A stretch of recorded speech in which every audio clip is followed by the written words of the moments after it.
everybody, and welcome to Photomikes Garage. So today I'm moving some cars around. I've got to move this car right here, the FRS. I've got to move this car right here, the Porsche, which I'm just warming that up right now. And I have to do all that in order to get my Camaro at the very back, if you can see there. So in this car here, my Camaro, my beautiful 1973 Camaro, which I've had since 1982. I'm finally going to get collector's insurance. That means that this steering wheel has to be changed out to the original, and also the radio has to be changed out to something that looks more appropriate for 1973. They will not accept aftermarket items for those two things. Otherwise, the car should qualify for collector's insurance up here in British Columbia. It's all pretty stock. There's a few modifications done to the motor, but they will accept minor modifications for that. So we got to get this car out of here, and see, we got to go all the way down, get it out so I can actually work on it, open the doors up so I can actually work on it. So that's what I'm doing today.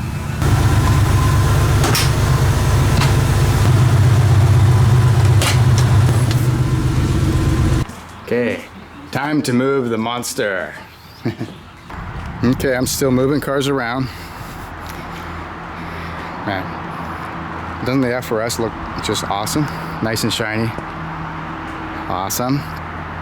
And of course this car looks awesome too. So this is the car we're going to work on today at Photomikes Garage. Interior is pretty stock, as you can see. Just have to change out the steering wheel and the aftermarket digital ugly looking stereo. Those two items will not be accepted by ICBC, which is the Insurance Corporation of British Columbia up here in Canada. Starts right up. Once it's warmed up, it starts right up. Really good.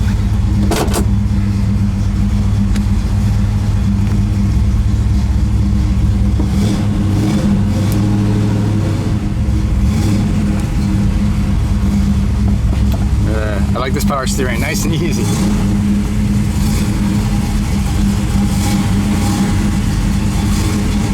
I'll just put it in the garage a little bit.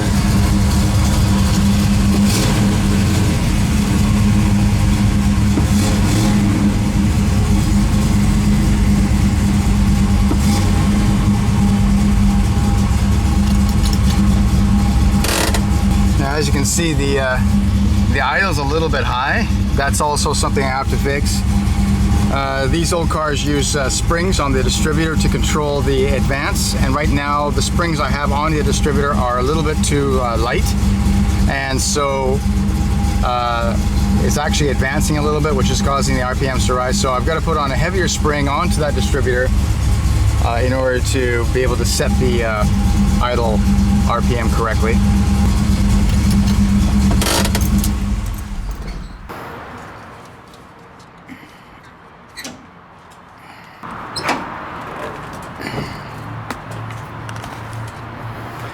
Okay, there she is in all her glory.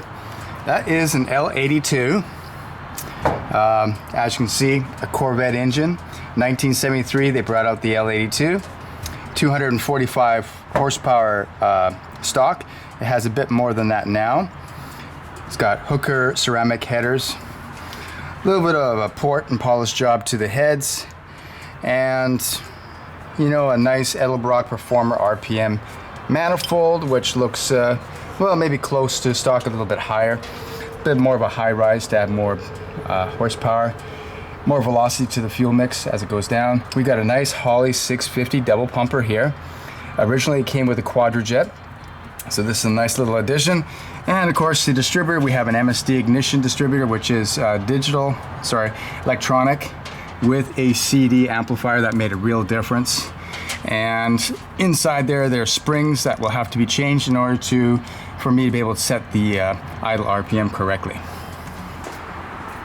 And in addition to that, well, I'm working on this car so I can take it to the car shows this summer, but also I want to just drive it in a normal way.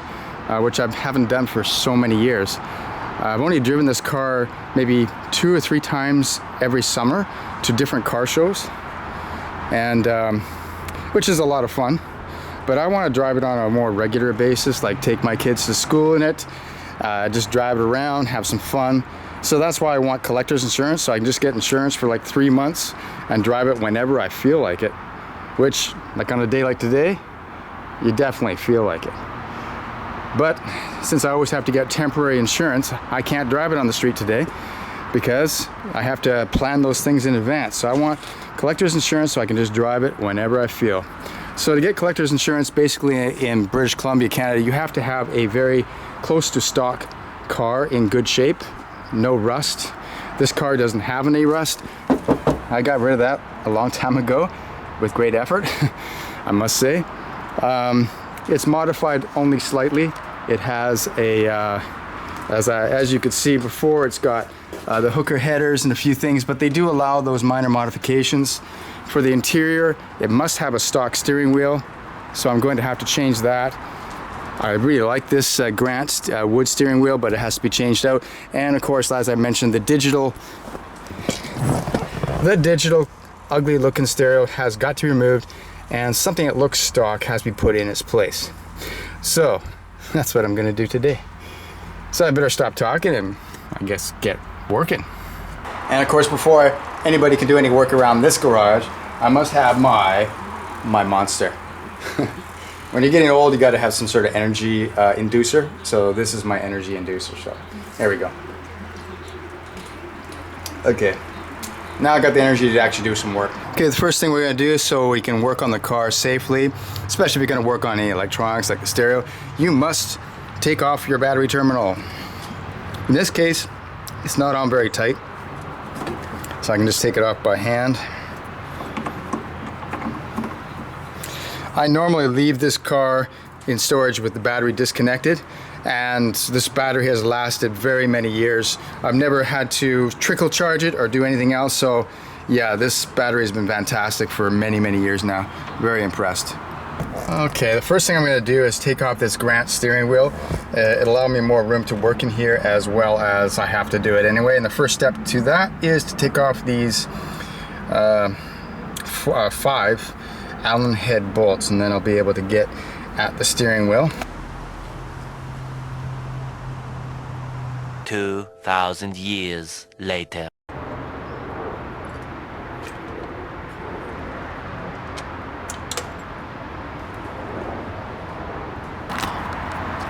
Okay, as you can see, these aftermarket steering wheels are pretty simple. You've just got a very simple mounting surface here, which I can see that my aluminum spokes need some polishing. And you have a mounting surface here that matches where the Allen bolts go. And then you have the cover, which is fairly heavy, with a button on the inside. And the two, you got a negative and a positive. When you push the button down, that brings them into, that completes the circuit, and your horn goes off. And this is your negative, and this is your positive. And that's also why you want to disconnect the battery out there, because at this point, if one of these wires touches the metal here, the horn would go off, making a large noise that would startle everybody around. Our next step is to take off the center bolt. That will require a little bit of power because that's on pretty tight. Then after that, we will dismount these smaller bolts, and this whole section will come off, and then we'll be able to put on the old steering wheel. Okay, so for the large center bolt here, I'm going to simply use a star tire wrench to get it off. It has worked in the past, and it will work now. Okay, I did have to work it a little bit, but it is now off. Okay, this center retaining bolt is off. Now to take off these 3 little bolts, and we should be in business.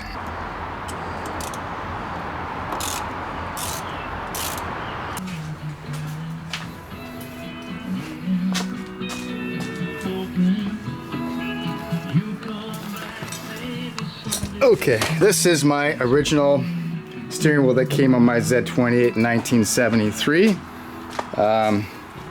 Actually, I've always liked it. It's a pretty nice, it's kind of sporty compared to some of the steering wheels back from the 60s and 70s. This is definitely a sporty steering wheel. But I wanted something special, so my lovely wife got me the aftermarket wheel a few years ago. But for the moment, I'm going to put this original wheel back on.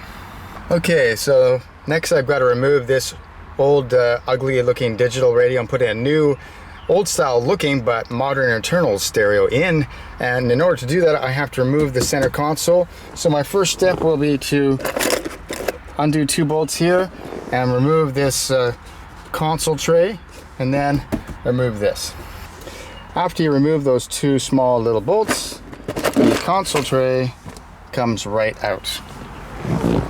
And we got 1 bolt at the back here holding it on, and then 1 bolt underneath here and 1 bolt underneath here, and then this thing just comes right out.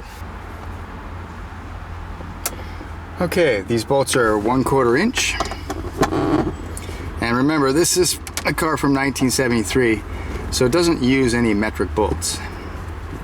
It's all SAE around here. Okay, those 2 bolts are off. Now all we have to do is take off the shifter surround, and that should allow us to take the console out. All the bolts are loosened, so this just comes right out. Now we get the console out. Just like so. Okay, with the console out, we can actually see all the wiring for the stereo. We can actually get to work on this thing a little bit and get the new stereo installed. Okay, after a little bit of a struggle, I removed the old stereo plus the aluminum box that was holding it.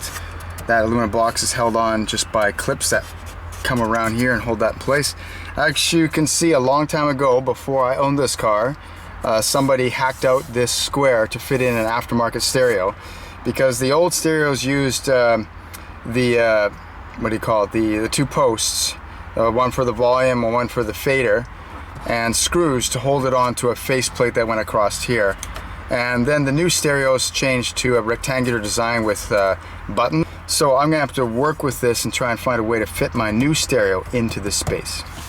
Okay, here's my new stereo that I bought from Custom Auto Sound.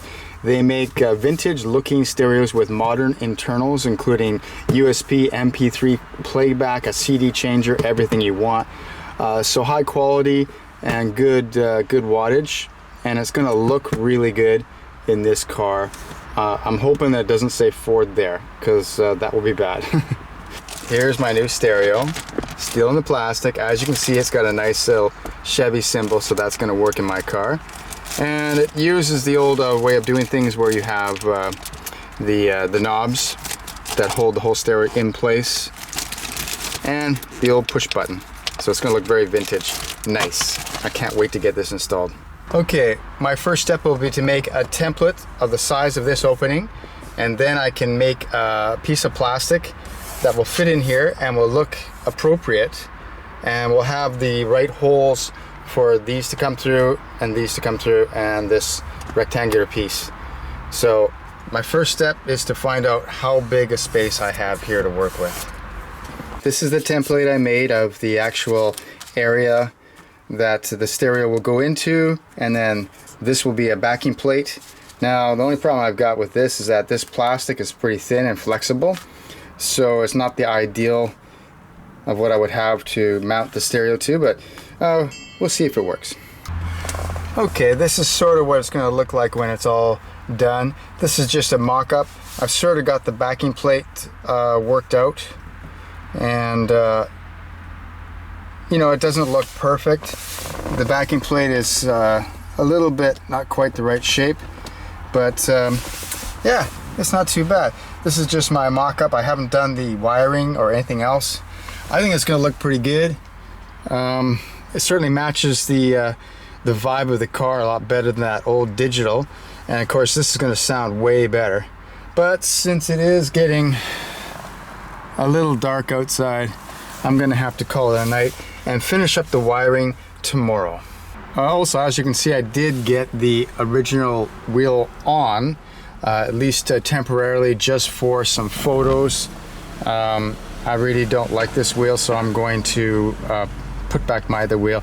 I just had to take photographs just to get some collector's insurance here. But the stereo, that's gonna stay. Now, if you have a Camaro, any kind of Camaro, old, new, any kind of shape, restored, not restored, you should, if you're in the Vancouver area or Lower Mainland area, join the British Columbia Camaro Club. They do a lot of events. There's lots of fun social things to do. Places to show off your car and meet other enthusiastic Camaro owners. So I highly recommend them if you want to really enjoy your Camaro. Now, as you know, I put on my old Z28 wheel. That was done in order to qualify for collector's insurance. This is the wheel I normally have, which is a nice Grant wood steering wheel. It feels really good. I really like it. This is my almost final installation of the stereo. As you can see, it looks nice and retro. And I've got my plastic backing plate. I've got, I don't know if you can see here, I've got little black headed screws that are holding in the base plate. And this is just a temporary thing. I fully intend to get new bottom panels for the dash here, new plastic bottom panels, and then I'll put this in properly. This is just to get it going so I can start cruising right away. I'm just waiting for speakers for the back, new 6x9s, and then my stereo system will be operational. And this car will be ready for cruising to the Beach Boys tunes. Flowers are coming up nicely. This is my wife's little garden in the front of our house. Just something just to have a little bit of fun with. Yeah. And of course, this is the business side of the garage right here with the Camaro and the Porsche in the front right now. Thank you for watching Photomikes Garage. Please like and subscribe, and I will see you next time. Goodbye. Goodbye.